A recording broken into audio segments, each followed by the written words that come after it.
वक्त उलझा उलझा सा बीत रहा है आजकल, पर उसमें जरा सी भी थकान नहीं है। सहज एक कविता है।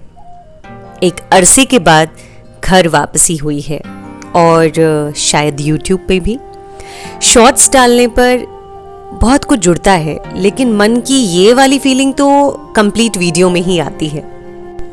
गर्मियों की छुट्टियां माँ पापा के पास और नानी के संग बहुत ही इत्मीनान से बीती। नए नए अनुभव संजोए, नई जगह देखी और यूट्यूबर होने के नाते बहुत सारे फायदे मेरी पॉकेट में आ गिरे। और अब जब घर वापसी हुई है गृहस्थी की तरफ, एक लंबा बिछड़ा वक्त घर से, घर की हर चीज से, और सच कहूं तो हर स्केड्यूल से भी लापरवाह से हो गए और कुछ दिन भूल गए कि गृहस्थ जीवन में जा चुके हैं। घर जाकर के तो मन और आत्मा फिर से बच्चा हो जाता है ना। शुरुआत करती हूँ घर के मंदिर से। इष्ट की सेवा के बिना आपके जीवन में कुछ भी होना संभव नहीं है, तो पहला प्रणाम मैं ईश्वर की तरफ करती हूँ। अच्छा, सोशल इन्फ्लुएंसर होने के नाते क्या आपको भी लगता है कि मैं दिन भर कैमरा थामे रहती हूँ? मुझे भी ऐसा ही लगने लगा था। इसलिए जब मैंने घर से ये विछोह महसूस किया तो इस बीच मैंने सिर्फ घर को महसूस।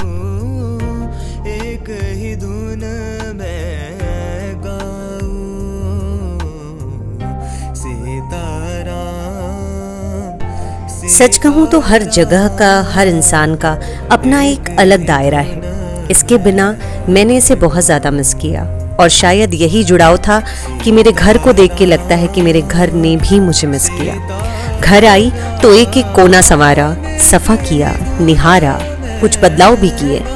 नयापन, नया आंगन और फिर से नए नए आइडियाज।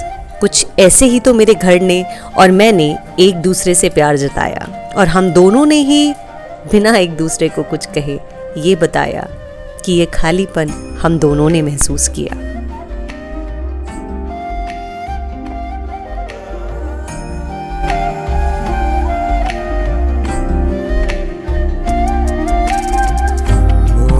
कितनी अच्छी बात है ना कि जिंदगी रोज हमें एक नया दिन देती है, पूरे 24 घंटे, न कम न ज्यादा, और रोज देती है सपने देखने की भरपूर उम्मीदें, साथ ही उनको पूरा करने की लाखों तरकीबें। कोने कोने पे सजी हुई छोटी छोटी सी चीजें मेरे आ जाने से खुश हैं, ऐसा उन्हें देख के लगता है। श्रृंगार से याद आया कि ये जो साड़ी मैंने पहनी हुई है, ये साड़ी मुझे रिसीव हुई है एक पर्टिकुलर स्टोर से। अगर आपको भी ये साड़ी पसंद आ रही है या ये लुक पसंद आता है तो मुझे डीएम करें मेरे इंस्टाग्राम पे। बरसात के दिन है, बरसात बरस रही है। बरसात को खुद के साथ बैठकर एंजॉय कर रही हूँ आजकल। कुछ कहानियों को बनते देख रही हूँ, बरसात में प्यार छनते देख रही हूँ। कितना कुछ छूटता है और कितना कुछ जुड़ता है सभी की जिंदगी में। मायका, माँ पापा, बहुत कुछ, पर प्रकृति का संयोजन देखिए कि कितना कुछ मिलता है। जिम्मेदारियां, निर्माणकर्ता का पद, कुछ सहूलतें, कुछ यादें, प्रेम, शाबाशियां, प्रेरणा और घर।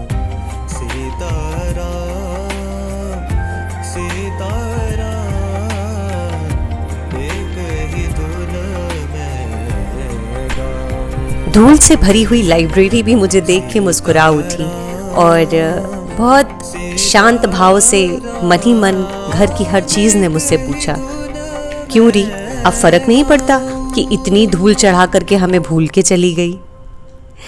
मन से अपॉलॉजी करके इतने दिन से सिर्फ और सिर्फ घर को समेटने और सजाने में लगी हुई थी। पर सच कहूँ तो थकान नहीं है, जैसे मैंने बताया ना, कविता चल रही है। एक लाइन के संयोजन के बाद दूसरी लाइन अपने आप जुड़ती जाती है।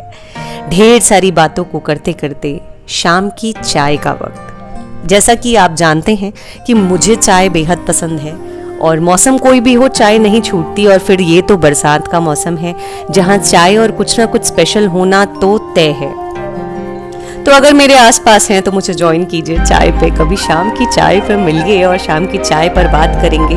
कुछ गुफ्तगू होगी, कुछ एक्सपीरियंसेस शेयर होंगे, और शायद जिंदगी के कुछ ऐसे एक्सपीरियंसेस भी जो एक दूसरे का सहारा बन जाए। शाम की चाय सिर्फ चाय नहीं है, एक बहुत ही प्यारा और खूबसूरत रिचुअल भी है। बहुत दिनों के बाद, बहुत अरसों के बाद जब घर में इत्मीनान से बैठ कर के चाय पी रही हूँ तो हर एक चीज़ को देख के ऐसा लगता है कि घर नया सा हो गया है। उम्मीद करती हूँ ये छोटी सी पेशकश आपको अच्छी लगी होगी। और हाँ, चैनल को सब्सक्राइब करना बिल्कुल भी मत भूलिएगा। बहुत जल्दी मिलूंगी किसी नए वीडियो में कुछ और नया लेकर के। तब तक मी प्रतिभा साइनिंग ऑफ।